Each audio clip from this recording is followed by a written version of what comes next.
ভালোবাসা কেন এত অসহায়?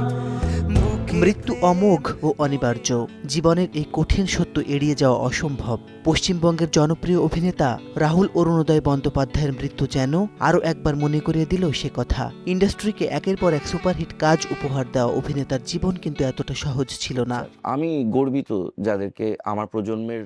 যাদবপুরের এক উদ্বাস্তু কলোনিতে বেড়ে ওঠা তার ছেলেবেলাতেই বাবার থেকে জানতে পারেন নাট্যকার বিজন ভট্টাচার্যের নাম, যিনি ছিলেন বাবার শিক্ষক, যাদের কাছ থেকে জীবনবোধ শেখা রাহুলের। থিয়েটারের মাধ্যমে জীবনকে দেখতে শিখেছিলেন নতুনভাবে। একটা সময় ঠিক করেন অভিনেতাই হবেন। সেই স্বপ্ন পূরণও হয়েছিল বটে। শিশু শিল্পী থেকে ধারাবাহিকের অন্যতম মুখ্য চরিত্র, সেখান থেকেই পেয়ে যান সিনেমার সুযোগ। চিরদিনই তুমি যে আমারের মতো ব্লকবাস্টার সিনেমা দিয়ে বড় পর্দায় নাম লিখেছিলেন মেধাবী এই অভিনেতা। এই এক সিনেমা দিয়েই রাতারাতি তুমুল জনপ্রিয়তা পেয়ে যান রাহুল। অনেকটাই বদলে গিয়েছিল তার জীবন। একদিন থিয়েটারে বাবার নাটক দেখতে গিয়ে এক অদ্ভুত ঘটনার সাক্ষী হন তিনি। মঞ্চে তখন জমজমাট পারফরমেন্স চলছে তার বাবার। রাহুল এন্ট্রি নিতেই সবাই বাবার নাটক ছেড়ে তাকে দেখার জন্য মরিয়া হয়ে উঠল। স্টেজে দাঁড়িয়েছিলেন তার বাবা। এক মুহূর্তে মনে হয়েছিল থিয়েটার বা অভিনেতা নয়, একজন স্টারই বড়। সেদিনের পর থেকে মঞ্চ নাটক থেকে নিজেকে সরিয়ে নিয়েছিলেন তার বাবা।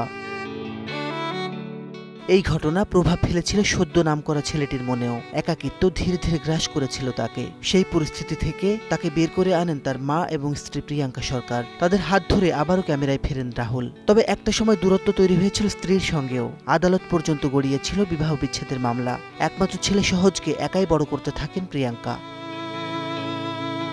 শুটিংয়ের সারাদিনের ব্যস্ততার পর বাড়ি ফিরে লেখালেখি করতেন রাহুল। তবুও দিনের শেষে এক অদ্ভুত শূন্যতা গ্রাস করত তাকে। হাত বাড়িয়ে যখন বন্ধু খোঁজার চেষ্টা করতেন রাহুল, তখন পাশে দাঁড়ালো ছোট্ট সহজ। ছেলেটির জন্যই আবার স্ত্রী প্রিয়াঙ্কার সঙ্গে দূরত্ব মিটিয়েছিলেন রাহুল। উপলব্ধি করেছিলেন তাদের দুজনকে দুজনের খুবই প্রয়োজন। সহজকে মাঝে রেখেই সহজ হয়েছিল তাদের জীবন। কিন্তু রাহুলের এই আকস্মিক মৃত্যু সবকিছু আবারও কঠিন করে দিল। সময়ই বলে দেবে প্রিয়াঙ্কার আগামীর দিনগুলো কেমন হতে চলেছে।